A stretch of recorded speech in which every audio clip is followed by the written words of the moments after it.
وہ آخری مرتبہ آیا اور قبر پہ ہاتھ رکھ کے کہتا ہے جنگل میں دل کے ٹکڑوں کی بستی بسائے گا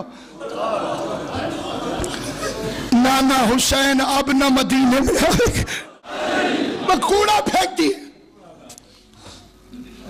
میں ہاتھ جوڑ کے عرض کروں یا رسول اللہ صلی اللہ علیہ وآلہ وسلم وہ نہیں رکتی، آپ گلی چھوڑ دیں، ضروری ہے کہ اسی گلی سے گزرنا ہے۔ پیغمبر عجب نہیں کہ جواب ارشاد فرمائے جو حق پہ ہوتا ہے وہ روٹ نہیں بدلتا۔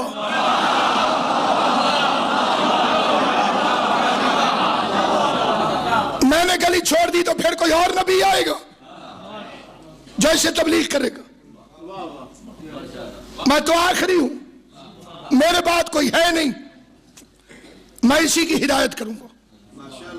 ایک رات وہ نہیں آئی، حضور کھڑے رہے کہ شاید لیٹ ہو گئی، وہ کافی دیر نہیں آئی، آقا پریشان ہو گئے، تیری رحمت پہ کائنات قربان۔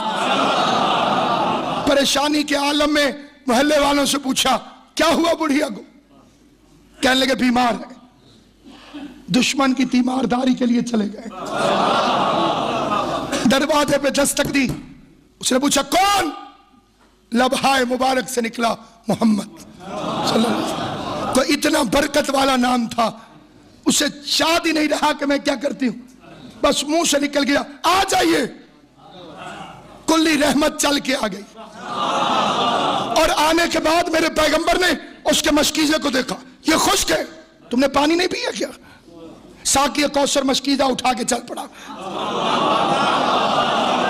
پانی بھر کے لائے، پانی پلایا اسے، کیا دوا وغیرہ لی ہے؟ نہیں لی۔ وہ حیران ہو کے دیکھتی رہی، دوا لائے، دوا کو تکیے کے نیچے رکھا، جو اس وقت کھانی تھی وہ کھلائی، اور جاتے ہوئے کہنے لگے میں علی کو بھیجوں گا، کوئی ضرورت ہو تو بتا دینا، میں علی کو بھیجوں گا، کوئی ضرورت ہو تو بتا دینا۔ حیران رہ گئی، کہنے لگی میں سمجھی تھی کہ آپ بدلہ لیں گے۔ فرمایا کس چیز کا بدلہ؟ وہ جو میں بے حرمتی کرتی تھی۔ فرمایا تم مجھے پہچانتی نہیں؟ قدموں میں گر کے کہتی اب پہچان گئی ہوں، ایسے نہیں جانے دوں گی، پہلے کلمہ پڑھائیے اور پھر یہاں سے پہلے مجھے کلمہ پڑھائیے۔ آقا نے کلمہ پڑھایا، اس طرح پھیلا ہے اسلام۔ یہ تلوار والا مذہب نہیں، کردار والا مذہب ہے۔ عورت گھر سے نکلی، وزن اٹھایا ہوا، جا کیوں رہی ہے؟ کہ میں مکہ چھوڑ رہی ہوں۔ کیوں چھوڑ رہی ہے؟ جادوگر آ گیا،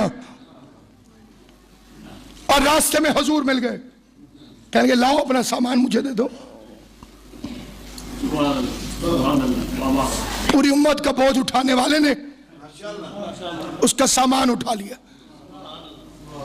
اب وہ آسان ہوئی تو بولنے لگی میں جا رہی ہوں، ہاشمیوں میں ایک جادوگر ہے، جو اس سے ملتا ہے اسی کا ہو جاتا ہے۔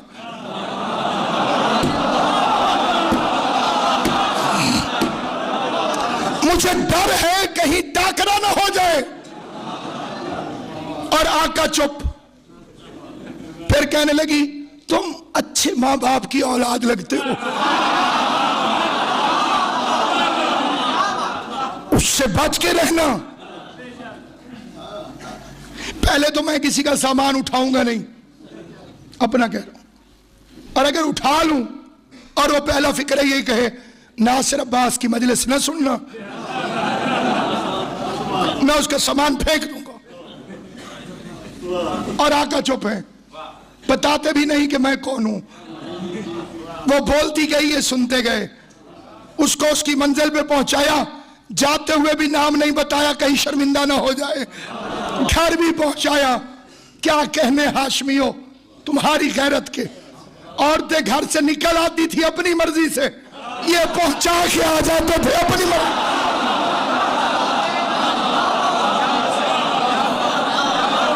چلو میں پہنچاؤں، اور اب جب پہنچا کے واپس آنے لگے تو اب اس کی ایک مرتبہ والے نام تو بتاتے جاؤ، بس زبان سے نکلا محمد، قدموں میں گر کے کہتی ہے واقعی اللہ بہتر جانتا تھا کہ رسالت کو کس جگہ پہ رکھے۔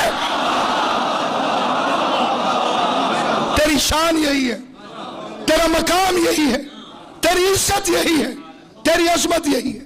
اس سے عشق کرو، اس سے پیار کرو جسے خدا نے عشق کے قابل بنایا، جس کا ذکر عبادت، جس کا نام شفا، جس کے نام کا وظیفہ کرے انسان تو بادشاہ بن جائے، جس کے ذکر کے لیے خدا کہے وَرَفَعْنَا لَكَ ذِكْرَكَ، ہم نے تیرے ذکر کو بلند کر دیا، جس کی آنکھوں کی قسمیں کھائے، جس کی زلفوں کی قسمیں کھائے، بلکہ جس کی زلفیں قرآن بنتی رہے، جس کا لباس قرآن بنتا رہے، جس کی رفتار قرآن بنتی رہے، جس کی سیر قرآن بنتی رہے۔ تھوڑی دیر کمبل اوڑھا، تھوڑی دیر، اللہ نے اس کمبل کو قیامت تک کی زندگی دے دی۔ جب تک کائنات ہے قرآن رہے گا، جب تک قرآن ہے مصطفیٰ کی کملی کا ذکر رہے گا۔ اے کمبل اوڑھنے والے، میں نے کہا یہ اتنا عزت والا کمبل ہے جسے کالی کملی کہتے ہیں، یہ آیا کہاں سے؟ تو میں نے شیعہ سنی علماء کی کتابوں کو پڑھا تو پتہ چلا کہ جب پہلی وحی کے بعد واپس آئے تھے تو سردی لگ رہی تھی۔ خدیجۃ الکبریٰ سے کہا مجھے سردی لگ رہی ہے۔ خدیجۃ الکبریٰ نے اپنی صندوق کھولی اور اپنی کالی چادر اٹھائی اور وہ کالی کملی والے کو پہنائی۔ مصطفیٰ نے چادر پہنی اور ادھر عرض سے آیت چلی یا ایھا المدثر، اے کملی اوڑھنے والے پیغمبر، قربان جاؤں اس پورے خاندان سے، کیا کہنے ماں کے اور کیا کہنے بیٹی کے۔ کبھی ماں خدیجہ چادر پہنائے تب بھی آیت آ جاتی ہے، کبھی بیٹی زہرا چادر پہنائے تب بھی آیت۔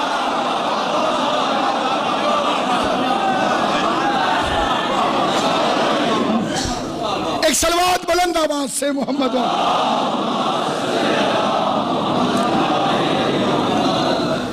تیری عزت اور عظمت کے کیا کہنے، اور یہ مکہ ہے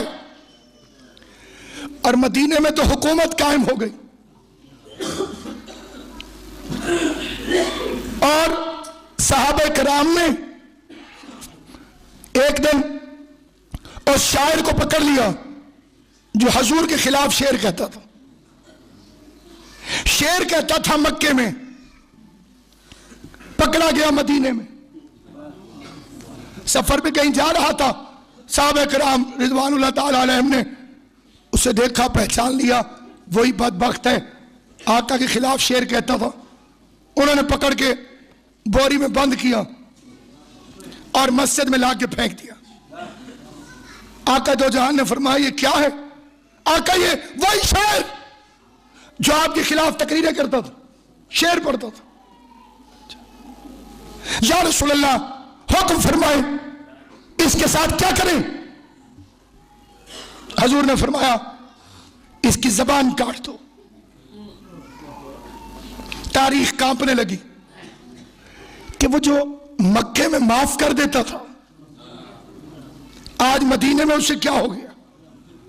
تو چند صحابہ کرام نے پکڑا، یا رسول اللہ ابھی آئے، کہا ٹھہرو، تم نہیں، علی کدھر ہے؟ این علی ابن ابی طالب، ابو طالب کا بیٹا علی کہاں ہے؟ لبیک یا رسول اللہ۔ علی آپ اس کی زبان کاٹو۔ علی نے بوری کھولی، شاعر کو پکڑا اور لے کے چلے، پیچھے کچھ لوگ بھی چل پڑے۔ ایسے واقعات میں مجمع زیادہ اکٹھے ہو جاتے ہیں۔ علی فرماتے ہیں تف ہے ان مجمعوں پر جو صرف تماشا دیکھنے کے لیے اکٹھے ہوتے ہیں۔ جیسے ہی علی جنگل میں پہنچے پہلے اس کی رسی کھولی، اتنے میں حسن کھانا لے کر آ گئے۔ مولا علی نے اسے کھانا کھلایا، پانی پلایا اور پھر اپنے گھوڑے پہ بٹھایا۔ 2000 اشرفیاں دیں، تلوار نکال کے کہا میں انہیں روکتا ہوں، تو بھاگ جا۔